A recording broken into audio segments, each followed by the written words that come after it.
Gate ভার্বকে আমরা পাওয়া অর্থে ইউজ করে থাকি, কিন্তু তোমরা কি জানো গেট ভার্বের এরকম অনেক ইনফর্মাল ইউজেজ আছে। If you apply this in your speaking you will absolutely sound like a native. সেগুলো আমরা অনেকেই জানি না। So don't worry, I am here to help you learn. Let's start. 3 kinds of uses of get are there. As a main verb, as a causative verb, that's very interesting, and as a phrasal verb. In this lesson, this is the first part. এই পার্টে আমরা as a main verb and as a causative verb in detail discuss করব, and in the next part I will discuss as a phrasal verb. To obtain বা to receive. To obtain means আমরা জানি অর্জন করা, বা receive কোনো কিছু receive করা। So I got your mail, message বা letter yesterday. আমি গতকাল তোমার মেইল বা মেসেজ বা লেটার পেয়েছি। তো রিসিভডের বদলে আমরা এখানে গেট ভার্বের ইউজ করতে পারি। As this is simple past tense, সেই জন্য গেট ভার্বের পাস্ট ফর্ম গট আমরা এখানে ইউজ করেছি। You have to work hard to get the degree. ডিগ্রিটা পাওয়ার জন্য, ডিগ্রিটা অর্জন করার জন্য তোমাকে কিন্তু হার্ডওয়ার্ক করতে হবে। তো অবটেইন বা রিসিভ অর্থে আমরা কিন্তু ইনফর্মালি ইন স্পিকিং ইউজ করতে পারি গেট ভার্বকে। টু রিচ বা অ্যারাইভ অর্থে, দ্যাটস এক্সটেন্সিভ, খুব এটার এক্সটেন্সিভ ইউজ হয় গেটের। যেরকম I think we shall get to Digha before dark. অন্ধকার হওয়ার আগেই আমার মনে হয় আমরা দীঘা পৌঁছে যেতে পারবো। Next, I got home at 8 PM yesterday. গতকাল আমি রাত 8টার সময় বাড়িতে ফিরেছিলাম। দুটো সেন্টেন্সের মধ্যে একটা ডিফারেন্স তোমরা দেখতে পাচ্ছ। এক জায়গায় আছে get to Digha, there is a preposition to after get, and there is in the second sentence there is no preposition, got home, অর্থাৎ গটের পরে কোনো টু প্রিপোজিশন নেই। যখন আমরা রিচ বা অ্যারাইভের ক্ষেত্রে গেট ভার্বকে ইউজ করব, সেক্ষেত্রে যদি কোনো নাউন থাকে বা নেম অফ আ প্লেস থাকে, সেক্ষেত্রে আমরা গেটের পরে টু ইউজ করব, টু প্রিপোজিশন। আর যদি নাউন না থাকে, যদি কোনো অ্যাডভার্ব থাকে, দেখতে পাচ্ছি এখানে হোম এখানে অ্যাজ অ্যান অ্যাডভার্ব ইউজড হয়েছে, সেই জন্য গটের পরে আমরা টু ইউজ করিনি। টু বাই বা পারচেস, কোনো কিছু কেনার ক্ষেত্রে আমরা গেট ভার্বকে ইনফর্মালি ইউজ করতে পারি, which really sounds like a native. I am gonna get a new car বা মোবাইল ফোন বা shirt.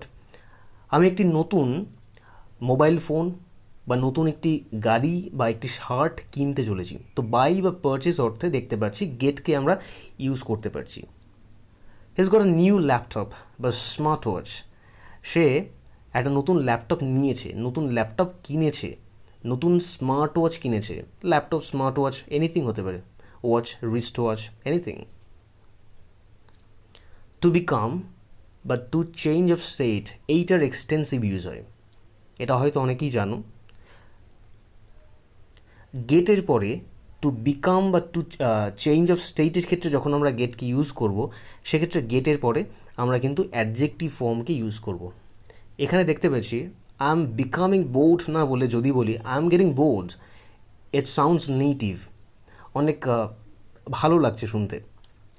I am getting board, এখানে বোর্ড আমরা দেখতে পাচ্ছি বোর্ডের সঙ্গে ইডি যুক্ত আছে। তো কেউ ভাবতে পারে এখানে বোর্ডকে ভার্ব করে সেটার থার্ড ফর্ম ইউজ করা হয়েছে, অ্যাকচুয়ালি না, এখানে board is itself used as a adjective. She is going to get married, সে বিবাহিত হতে চলেছে বা বিয়ে করতে চলেছে। চেঞ্জ অফ সিচুয়েশন, সে এখন অবিবাহিত, সে বিয়ে করতে চলেছে, অর্থাৎ change of state. She is going to get married, she is going to become ম্যারিডের থেকে she is going to married definitely sounds better. আর এখানে ম্যারিড কিন্তু ম্যারি ভার্বের থার্ড ফর্ম নয়, ম্যারিড কিন্তু এখানে অ্যাজ অ্যান অ্যাডজেক্টিভ ইউজ হয়েছে। He is got sick, he is got older, তার বয়স হয়েছে, তার শরীর খারাপ হয়েছে। হি ইজ গট এক্সাইটেড, সে উত্তেজিত হয়ে গেছে। হি ইজ গট অ্যাংরি, সে রেগে গেছে। তো এখানে অ্যাংরি, এক্সাইটেড, ওল্ডার, সিক সবকটাই কিন্তু অ্যাজ অ্যান অ্যাডজেক্টিভ ইউজ হয়েছে। These are adjective. To bring বা ফেচ, কোনো কিছু আনার ক্ষেত্রে আমরা গেটকে ইউজ করতে পারি। My father ordered me to get him a glass of water, আমার বাবা আমাকে আদেশ দিয়েছিলেন তাকে এক গ্লাস জল এনে দেওয়ার জন্য। তো ব্রিং বা ফেচ অর্থে আমরা ইনফর্মালি ইউজ করতে পারি like a native get. Can you get me that book? তুমি কি আমাকে সেই বইটি, ওই বইটি এনে দিতে পারো? Can you bring me that book? বলতে পারি can you get me that book? To earn, income করার ক্ষেত্রে, আয় করার ক্ষেত্রেও আমরা গেটকে ইউজ করতে পারি। কিভাবে? ইন দিস কোম্পানি, এই কোম্পানিতে I am getting 15K per month. এই কোম্পানিতে আমি মাসে 15,000 টাকা আর্ন করছি, 15,000 টাকা স্যালারি পাচ্ছি। I run a small shop, I get a little. আমি একটি ছোট দোকান চালাই, আই গেট আ লিটল। এখানে যদি আমি ফার্স্ট সেন্টেন্সটা অমিট করে দিই, I run a small shop, এটা যদি না থাকে, যদি বলতাম যে আই গেট আ লিটল, এখানে বোঝাই যেত না যে আমি আর্নিংয়ের কথা বলছি। This is the example of informal use. এই জন্য যে কোনো ইনফর্মাল ইউজ সবসময় সিচুয়েশন ওয়াইজ এটা এক্সপ্রেসড হয়, এটার মিনিং এক্সপ্রেসড হয়। তো এরকম যদি সিচুয়েশন থাকে, তো আমি কাউকে বলতে যাচ্ছি যে আমি একটি দোকান চালাই বা আমার একটি ছোটো ব্যবসা আছে, আমি অল্প টাকা আর্ন করি, তো সেক্ষেত্রে আমি যদি গেটের ইউজ এইভাবে করি, তো যাকে আমি বলছি কথাটা, সে সিম্পলি বুঝতে পারবে যে আমি কি মিন করছি। So it's very situational, so be careful before you use get in informal way. I run a small shop, I get a little. আমি অল্প ইনকাম করি আমার ছোট দোকান থেকে। টু আন্ডারস্ট্যান্ড, বোঝা, কোনো কিছু বোঝার ক্ষেত্রে এটারও এক্সটেন্সিভ ইউজ হয়। আন্ডারস্টুড, তুমি কি বুঝতে পেরেছো? এখন এই অবধি আমি যা পড়ালাম, এর বদলে আমি বলতে পারি গট ইট, বুঝতে পেরেছো আমি কি পড়ালাম? I can get you, please speak loudly. আমি তোমার কথা শুনতে পাচ্ছি না, আমি তোমার কথা কিচ্ছু বুঝতে পারছি না, please speak loudly. I can't understand you, I can't hear you. এক্ষেত্রে বলতে পারি আই ক্যান গেট ইউ, আমি তোমাকে নিতে পারছি না, মানে আমি তোমার কথা নিতে পারছি না, রিসিভ করতে পারছি না। I can't hear, I can't understand what you are speaking, please speak loudly. Have you understood my points? Have you got my points? আমি কী কী যুক্তি দিলাম, কী কী বললাম, তুমি কি বুঝতে পেরেছো? Have you understood? Have you got my points? Has এর বদলে হ্যাজ গট আমরা ইউজ করতে পারি ইনফর্মালি। হ্যাভের বদলে আমরা হ্যাভ গট ইউজ করতে পারি informally. I have 2 brothers, instead of that আমরা বলতে পারি I have got 2 brothers informally. There is a flow in the sentence. দেখতে পাচ্ছ সেন্টেন্সে একটা ফ্লো আছে। আই হ্যাভ গট 2 ব্রাদার্স, দুজন নেটিভ যখন কথা বলবে, তো তাদের মধ্যে এরকম ইটস ভেরি মাচ ইনফর্মাল যখন তাদের মধ্যে কনভারসেশন হয়। So there is a flow. I have got 2 brothers, আমার দুটো ভাই আছে। She is got 2 laptops, 3 smartphones. আরও কিছু থাকতে পারে, তার 2টো ল্যাপটপ আছে, তার 3টে স্মার্টফোনস আছে। She is got 2 laptops, she is got 3 smartphones. Have you got time for a chat? এখানে গট যদি ইউজ না করতাম, বলতাম have you time for chat? তো অনেক কাজ হলো, তো একটু গল্পগুজব করা যাক। তো তোমার কাছে কি টাইম আছে? So in informal way, in native way, have you got time for a chat? সময় হবে একটু, তাহলে একটু কথা বলতাম। টু টেক বা টু ক্যাচ, কোনো কিছু নেওয়া বা ধরা, এই ক্ষেত্রে আমরা গেট ইউজ করতে পারি। আই এম অলরেডি লেট, আমার দেরি হয়ে গেছে। I have to run two get the Ranaghat local. আমি অলরেডি লেট, আমার দেরি হয়ে গেছে, তো আমাকে দৌড়তে হবে। I have to run two get the Ranaghat local. Ranaghat local এই ট্রেনটি ধরতে গেলে, ক্যাচ বা টেক করতে গেলে আমাকে কিন্তু দৌড়তে হবে। So I have to run two get the Ranaghat local. তো ট্রেন বা বাস এসবের ক্ষেত্রে, দুটোর ক্ষেত্রেই কিন্তু গেট আমরা ইউজ করতে পারি। The police got the thief at last. Caught, police চোরকে ক্যাচ করে, ধরে, বা বলপূর্বক কোনো কিছু ধরা, ক্যাপচার করা, সেক্ষেত্রেও আমরা কিন্তু গেটকে এইভাবে ইউজ করতে পারি। The police got the thief at last, শেষ পর্যন্ত পুলিশটি চোরটিকে ধরতে পেরেছে। ইলনেস, অসুস্থতা, এইটারও অনেক আমরা ব্যবহার করে থাকি, এটা আমরা অনেকেই জানি। I went for a trip last week and got malaria. গত সপ্তাহে আমি একটি ট্রিপে গিয়েছিলাম, ছোটো ভ্রমণে গিয়েছিলাম, অ্যান্ড গট ম্যালেরিয়া। আমার ম্যালেরিয়া, আমি বাঁধিয়ে ফিরেছি, আমার ম্যালেরিয়া হয়েছে। So I got malaria, I got malaria. ম্যালেরিয়ার জায়গায় এখানে কোল্ড বা fever, any kind of disease হতে পারে। হি গট ফিভার, তার জ্বর হয়েছে, সে জ্বর বাঁধিয়েছে, হি গট ফিভার, সে জ্বর বাঁধিয়েছে, সেই জন্য আজকে আসেনি। হ্যাভ টু, বাধ্যবাধকতার ক্ষেত্রে আমরা হ্যাভ টু বা হ্যাজ টু এর কথা আমরা জানি, আমরা ইউজ করে থাকি। তো হ্যাভ টু এর ক্ষেত্রে আমরা হ্যাভ গট টু ইউজ করতে পারি informally, in flow of speaking. Has to এর ক্ষেত্রে আমরা হ্যাজ গট টু ইউজ করতে পারি ইনফর্মালি। তো এনি কাইন্ড অফ প্রয়োজন বা বাধ্যবাধকতার ক্ষেত্রে আমরা ইউজ করতে পারি হ্যাজ টু, এই বা হ্যাজ গট টু বা have got to. I have to go, I am late, এর বদলে আমি বলতে পারি like a native, I have got to go, আমাকে যেতে হবে। I am late, I am already late, আমার দেরি হয়ে গেছে। He has to get up early tomorrow to catch the train, he has got to get up early tomorrow to catch the train. আগামীকাল তাকে ভোরবেলায় ঘুম থেকে উঠতে হবে টু ক্যাচ দ্য ট্রেন, ট্রেনটি ধরার জন্য, না হলে সে ট্রেনটি ধরতে পারবে না। সো হ্যাভ টু এর জায়গায় have got two, has to এর জায়গায় হ্যাজ গট টু। অপরচুনিটি বা টু বিগিন, কোনো সুযোগ বা কোনো চান্সের ক্ষেত্রে, অথবা টু বিগিন কোনো কিছু, to begin something, any work, কোনো কিছু শুরু করার ক্ষেত্রে, টু স্টার্ট, আমরা গেটকে ইউজ করতে পারি informally. Let's get to work. অনেক গল্প হয়েছে, তো একটু আগে সে জিজ্ঞেস করছিল have you got time for a chat, গল্প করার সময় হবে? তো গল্প সে নিশ্চয়ই হ্যাঁ বলে দিয়েছিল, তো তারা অনেক গল্প করেছে, তো এখন বলছে লেটস গেট টু ওয়ার্ক, না হলে বস স্যাক করে দেবে অফিস থেকে। তো লেটস গেট টু ওয়ার্ক তার মানে কাজ শুরু করা যাক। অনেক গল্প হয়েছে, কাজ শুরু করা যাক। টু বিগিন, টু স্টার্ট অর্থে আমরা ইউজ করছি। Opportunity, you can get to take a break if you finish your task in time. তো কাজ শুরু করার পরে তখন বস এসে সেই লোকগুলোকে বলছে you can get to take a break, একটু আগে তো ব্রেক নিয়েছিলে, you can get to take a break, তুমি আরেকটি ব্রেক নেওয়ার অপরচুনিটি বা চান্স, সুযোগ পাবে if you finish your task in time, যদি সময়ের মধ্যে, যে সময়টুকু তোমাকে বেঁধে দেওয়া হয়েছে তার মধ্যে তুমি যদি তোমার কাজটুকু ফিনিশ করতে পারো। You can get to take a break. So as an opportunity আমরা কিন্তু এখানে গেটকে ইউজ করছি।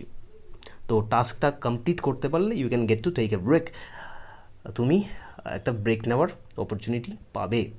পজিটিভ, ভেরি ভেরি ইন্টারেস্টিং, কাউকে দিয়ে কিছু করিয়ে নেওয়া। যেমন যদি আমার মোবাইলটা খারাপ হয়ে যায়, আমরা অনেক সময় বলে থাকি যে আমার মোবাইলটা বেশ কয়েকদিন হলো খারাপ হয়ে গেছে, আমি এটি খুব তাড়াতাড়ি রিপেয়ার করব, সারাবো। তো এইটা না বলে এটা বলা উচিত যে আমার মোবাইলটা বেশ কয়েকদিন ধরে খারাপ হয়ে গেছে, আমাকে এটা সারাই করাতে হবে। আমরা স্যালুনে যখন যাই আমরা বলি যে আমরা দাড়ি কাটতে যাচ্ছি, তো অ্যাকচুয়ালি কথাটা আমরা তো দাড়ি কাটতে যাই না, আমরা নিজেরা কাটি না, দাড়ি কাটাই। তো দাড়ি কাটাতে স্যালুনে যাচ্ছি সেটা বলা উচিত। This is the use of positive verb, কাউকে দিয়ে কিছু করিয়ে নেওয়া। I need to get my laptop repaired, আমার ল্যাপটপ খারাপ হয়ে গেছে, আমার ল্যাপটপটা রিপেয়ার করাতে হবে মেকানিক দিয়ে। I need to get my laptop repaired, মেরামত করাতে হবে মেকানিক দিয়ে। তো বাই সামওয়ান, যিনি করবেন তিনি। He will get the letter written by Ram, he will get the letter written, সে চিঠিটা লিখিয়ে নেবে। কাকে দিয়ে? না বাই রাম। তো কাউকে দিয়ে যখন কিছু করানো হবে সেক্ষেত্রে কজেটিভ ভার্বকে আমরা ইউজ করে থাকি। তো গেট এর এক্সটেন্সিভ ইউজ হয় অ্যাজ আ কজেটিভ ভার্ব, আরও অনেক কজেটিভ ভার্ব আছে। অন্য একটি ভিডিওতে আমি ইন ডিটেল ডিসকাস করবো অ্যাজ পজিটিভ ভার্ব কীভাবে ইউজ করা হয়, এর কী কী কাজ। সো তার জন্য চ্যানেলটি প্লিজ সাবস্ক্রাইব করে রাখো, যাতে সঙ্গে সঙ্গে আপডেট পেতে পারো, নোটিফিকেশন পেতে পারো, তার জন্য বেল আইকনটাও প্রেস করে রাখো। তো আমরা এই অবধি দেখলাম most important uses of gate in informal way. তো আরও কিছু ইউজেস আছে, ভেরি ভেরি ইন্টারেস্টিং ইউজেস আছে। তো সেইগুলোর একটা লিস্ট আমি এই মুহূর্তে তোমাদের সামনে প্রেজেন্ট করব one by one. Put your wallet away, I will get the bill today. যদি পুট ইউর ওয়ালেট অ্যাওয়ে এই কথাটা না বলতাম, যদি শুধু এটাই বলতাম যে I will get the bill today, তো আমরা পাজলড হয়ে যেতাম যে কী বলা হচ্ছে। যদি কোথাও আমরা এটা লেখা দেখি I will get the bill today, there is no situation, আমার কোনো সিচুয়েশন সম্পর্কে কোনো আইডিয়া নেই, কী কনটেক্সটে বলা হচ্ছে আমার কোনো আইডিয়া নেই, শুধু এই কথাটাই বলি, তো বুঝতে খুবই অসুবিধা হবে যে অ্যাকচুয়ালি কী বলা হচ্ছে। দিস ইজ ইনফর্মাল ইউজ, সেই জন্য ইটস ভেরি ভেরি সিচুয়েশনাল। তো দুজন রেস্টুরেন্টে মাঝে মধ্যেই খেতে যায়, তো একজন আরেকজনকে বলছে পুট ইউর ওয়ালেট অ্যাওয়ে, তোমার পার্সটা আজকে সাইডে রাখো, দূরে রাখো। I will get the bill today, I will pay the bill today. দেখতেই পাচ্ছ ভেরি ভেরি সিচুয়েশনাল। তো এই কনটেক্সটে আমি কথাটা বললাম বলেই আমি স্পিকার, যিনি রিসিভার, যাকে আমি বলছি, সে কথাটা বুঝতে পারছে না আমি বিল আজকে পে করতে চাইছি। তো it's situational, minded. Relax, today I will get the dinner. কী বলা হচ্ছে এইখানে যদি আমরা বুঝতেই পারছি না, তো কনটেক্সট যদি না জানা থাকে আমরা বুঝতে পারবো না যে এখানে অ্যাকচুয়ালি কী বলছেন স্পিকার, কী মিন করছেন। তো দ্যাট ইজ সিচুয়েশনাল। যে কোনো ইনফর্মাল ইউজ, আবারও বলছি, ভেরি ভেরি সিচুয়েশনাল। সাপোজ দুজন রুমমেট রাত্রিবেলায় ঘরে ফিরেছে, তো জেনারেলি তাদের অভ্যেস যদি থাকে বাইরে থেকে খাবার এনে খাওয়া, তাহলে এখানে মিনিংটা হবে relax, today I will get the dinner. তুমি রিল্যাক্স করো, তুমি টিভি দেখো, আমি বাইরে থেকে খাবারটা আনছি। বা তারা যদি অভ্যস্ত হয়, তারা যদি ডিনার প্রিপেয়ার করে, বানিয়ে খায় ঘরে, তখন সেটা মিনিংটা এইভাবে হবে relax, today I will get the dinner, I will prepare the dinner today. So it's situational. Bring বা প্রিপেয়ার অর্থে এইভাবে আমরা কিন্তু গেটকে ইউজ করতে পারি। I've got so far, but still I have to get a mile. I've got so far. আমি এত দূর পর্যন্ত এসেছি, বাট স্টিল, কিন্তু তবুও, I have to get a mile, আমাকে আরও 1 মাইল পথ প্রায় হাঁটতে হবে, যেতে হবে, টু রিচ মাই ডেস্টিনেশন, আমার গন্তব্যস্থলে। তো কাম অর্থে I have goat so far, এই অবধি আমি এসেছি, এত দূর অবধি। I have to get a mile, আমাকে আরও প্রায় 1 মাইল পথ যেতে হবে। তো কাম বা গো অর্থে ইনফর্মালি আমরা গেটকে ইউজ করতে পারি in speaking. Let's get together tonight, let's get together, let's meet together tonight. আজ রাতে তাহলে একটা সাক্ষাৎকার হয়ে যাক সবাই মিলে, লেটস গেট টুগেদার। তো মিট অর্থে ইউজ করতে পারি। I call him several times, আমি ওকে অনেকবার কল করেছি, but and got him at last, শেষ পর্যন্ত তাকে আমি কমিউনিকেট করতে পেরেছি, সে ফোনটা রিসিভ করেছে এবং তার সাথে আমার কথা হয়েছে। তো টু কমিউনিকেট অর্থে আমরা গেটকে ইউজ করতে পারি। The film really got me, having a strong effect. কোনো একটা মুভি, কোনো থ্রিলার যদি দেখি, আমাদের ওপর যদি খুব ভালো মুভি দেখি, সেটার একটা ইনফ্লুয়েন্স পড়ে যায়, বেশ কয়েকদিন আমাদের মাথায় সেটা নিয়ে থাকে। তো 3 ইডিয়টস যখন সবাই আমরা প্রথম দেখলাম, আমাদেরও এই অবস্থা হয়েছিল। তো হ্যাভিং এ স্ট্রং এফেক্ট, তো the film really got me. 3 idiots first time দেখার পরে অনেকেই হয়তো মনে মনে এই কথাটা বলেছে, the film really got me, আমার ওপর একটা স্ট্রং এফেক্ট ফেলেছে, আমি এটার থেকে এখনও বেরোতে পারছি না, এই ঘোর থেকে বেরোতে পারছি না। The film really got me, having a strong effect. Same use, different meaning. The question paper really got me. Question paper really got me. এর মানে হচ্ছে কোয়েশ্চেন পেপার মেরা লে লিয়া, ইন আ নেগেটিভ সেন্স, মানে আমার যা হওয়ার তাই হয়ে গেছে। তো কোয়েশ্চেন একটা কমন আসেনি, the question paper really got me, I was perplexed, I was puzzled question দেখে, it's so difficult question paper. তো মেরা লে লিয়া, তো নেগেটিভ অর্থে, নেগেটিভ সেন্সে আমরা কিন্তু এইভাবেও ইউজ করতে পারি গেটকে। আশা করি আজকের লেসন সবার ভালো লেগেছে। কেমন লাগলো প্লিজ কমেন্ট করে জানাও, আর please don't forget to put a like and share this video with your friends. আর এখনও অবধি সাবস্ক্রাইব তো করোনি, তাই প্লিজ সাবস্ক্রাইব করো। Thanks for watching.